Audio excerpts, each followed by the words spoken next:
దీపావళి హిందువులు జరుపుకునే అతి ముఖ్యమైన పండుగల్లో ఒకటి. ప్రతి సంవత్సరం ఆశ్వయుజ అమావాస్య రోజు దీపావళి పండుగను జరుపుకుంటారు. దీపాన్ని పరబ్రహ్మ స్వరూపంగా భావించి దీపావళి రోజు లక్ష్మీ పూజ చేసిన తర్వాత ఇల్లంతా దీపాలతో అలంకరిస్తారు. మనో వికాసానికి, ఆనందానికి, నవ్వులకు, సంపదలకు చిహ్నంగా ఈ దీపాన్ని భావిస్తారు. ఆశ్వయుజ బహుళ చతుర్దశి నుంచి కార్తీక మాసమంతా సంధ్యా సమయంలో మట్టి ప్రమిదల్లో దీపాలు వెలిగిస్తారు. మరి ఈ సంవత్సరం అంటే 2023వ సంవత్సరం దీపావళి ఎప్పుడు వచ్చింది?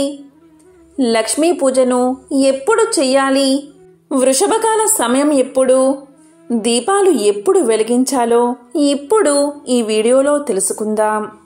దీపావళి రోజు ముఖ్యంగా లక్ష్మీ పూజ చేస్తారు. దీనికి సంబంధించిన ఒక కథ చెబుతారు. పూర్వం ఒకసారి దూర్వాస మహర్షి దేవేంద్రుడి ఆతిథ్యానికి వెళ్లి ఒక హారాన్ని ఇస్తాడు. ఆ హారాన్ని తిరస్కరించిన ఇంద్రుడు తన ఐరావతం మెడలో ఆ హారాన్ని వేస్తాడు. ఏనుగు ఆ హారాన్ని కాలితో తొక్కేస్తుంది. అసలే దూర్వాసుడికి కోపం ఎక్కువ. ఇదంతా చూసి కోపంతో రగిలిపోయిన ఆ మహర్షి దేవేంద్రుణ్ణి శపిస్తాడు. ఆ శాప ఫలితంగా తన స్థానాన్ని, సర్వ సంపదలను కోల్పోతాడు. దిక్కు తోచని స్థితిలో శ్రీ మహావిష్ణువును ప్రార్థిస్తాడు. కనికరించిన శ్రీ మహావిష్ణువు ఒక జ్యోతిని వెలిగించి దానిని శ్రీ మహాలక్ష్మి స్వరూపంగా తలచి పూజించమని ఉపదేశిస్తాడు. ఇంద్రుడు అలా చేసిన తర్వాత పోయిన సిరి సంపదలు తిరిగొచ్చాయని పురాణ కథనం. అప్పట్నుంచి లక్ష్మీదేవిని పూజించిన వారికి సర్వ సంపదలు చేకూరతాయని నమ్ముతారు. ఇక ద్వాపర యుగంలో దీపావళి. భూదేవి వరహస్వామికి అసుర సమయంలో జన్మించిన నరకాసురుడు తల్లి చేతిలో మాత్రమే మరణించేలా వరాన్ని పొందుతాడు. వరగర్వంతో లోకకంటకుడిగా తయారైన నరుకుడు ముల్లోకాలను పట్టి పీడిస్తాడు. నరకాసురుడి బాధలు భరించలేని దేవతలు, మునులు, గంధర్వులు శ్రీహరికి తమ గోడు వెళ్లబోసుకుంటారు. వారి మొర ఆలకించిన శ్రీ మహావిష్ణువు ద్వాపర యుగంలో కృష్ణుడిగా అవతరించి సత్యభామతో నరకాసుర సంహారం చేశాడు. నరకుడు చతుర్దశి రోజు మరణించగా ఆ తర్వాత రోజైన దీపావళి రోజు దీపాలు వెలిగించి ప్రజలు సంబరాలు చేసుకున్నారు. ఇక త్రేతాయుగంలో రావణ సంహారం తర్వాత సతీ సమేతంగా అయోధ్యకు చేరుకున్నాడు శ్రీరాముడు. అందుకే దసరాకి రావణ దహనం కార్యక్రమం నిర్వహిస్తారు. దసరా తరువాత వచ్చే పండుగ దీపావళి. రావణ సంహారం తర్వాత అయోధ్యకు చేరుకోవడంతో ప్రజలంతా దీపాలు వెలిగించి బాణాసంచా కాల్చి సంబరాలు చేసుకున్నారు. సాధ్యం త్రివర్తి సంయుక్తం వహ్నినా యోజితం మయా గృహానా మంగళదీపం త్రైలోక్య తిమిరాపహం భక్తాదీపం ప్రయచ్చామి దేవాయ పరమాత్మనే త్రాహిమాం నరకాత్ ఘోరాత్ దివ్యజ్యోతి నమోస్తుతే.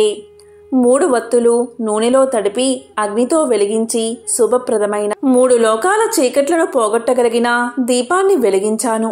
పరమాత్మునికి ఈ దీపాన్ని భక్తితో సమర్పిస్తున్నాను. భయంకరమైన నరకాల నుంచి రక్షించే దివ్యజ్యోతికి నా నమస్కారమని ఈ శ్లోకమర్థం. ఈ సంవత్సరం అంటే 2023వ సంవత్సరం దీపావళి ఎప్పుడు చేసుకోవాలి అంటే ముందుగా అమావాస్య తిథి ఎప్పుడు మొదలైందో ఇప్పుడు తెలుసుకుందాం.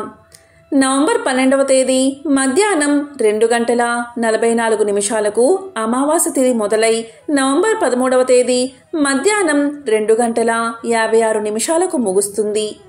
కాబట్టి నవంబర్ 12వ తేదీ దీపావళి. ఇక లక్ష్మీదేవికి వృషభ లగ్న పూజా ముహూర్తం అంటే ఎంతో ఇష్టం. ఈ వృషభ లగ్న కాలం ఎప్పుడు అంటే నవంబర్ 12వ తేదీ సాయంత్రం 5:19 నుంచి 7:19 వరకు ఉంది. లక్ష్మీ పూజా ముహూర్తం కూడా సాయంత్రం 5:19 నుంచి 7:19 వరకు. ఈ వృషభ లగ్న కాలంలో భక్తులందరూ లక్ష్మీదేవిని విశేషంగా పూజిస్తారు. ఈ సమయంలో అమ్మవారిని భక్తి శ్రద్ధలతో కొలిస్తే అఖండ లక్ష్మీ కటాక్షం కలిగి ఆ ఇంట్లో లక్ష్మీదేవి సిరు సంపదలను కురిపిస్తుంది. ఈ కాలాన్నే వృషభ లగ్న కాలము అంటారు. ఈ సమయంలోనే ఇంట్లో లక్ష్మీదేవి అమ్మవారి ముందు దీపాన్ని వెలిగించాలి. ఇంటి ముందు దీపాలు వెలిగించాలి. ఇలా ఈ సమయంలో దీపాలు వెలిగించడం వల్ల మన ఇల్లు సిరి సంపదలతో భోగ భాగ్యాలతో వర్ధిల్లుతుంది. పంచభూతాల్లో ప్రధానమైనది అగ్ని. ఈ అగ్ని ప్రాణికోటి మనుగడకు ఉపకరించే తేజస్సును, ఆహారాన్ని, విజ్ఞానాన్ని ప్రసాదిస్తుంది. ఈ దీపాల వెలిగింపు ద్వారా 3 రంగులు ప్రధానంగా మనకు కనిపిస్తాయి. అందులో నీలము, పసుపు, తెలుపు ఈ 3 రంగులు మానవ మనుగడకు ఆవశ్యకమైనవిగా. ఈ 3 రంగులు జగతిని పాలించే లక్ష్మి, సరస్వతి, పార్వతులుగా భావిస్తారు. అంతేకాదు ఈ 3 రంగులు సత్యం, శివం, సుందరం.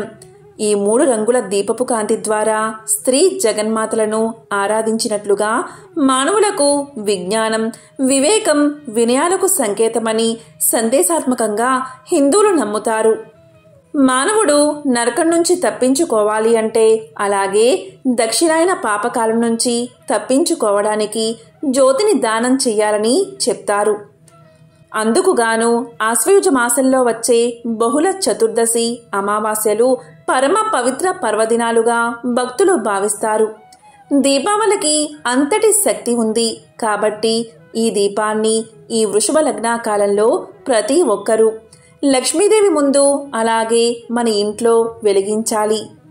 ఇక దీపావళి రోజు అంటే నవంబర్ 12వ తేదీ ఆదివారం రోజు ప్రదోషకాలం వచ్చేసి సాయంత్రం 5:08 నుంచి 7:41 వరకు ఉంది.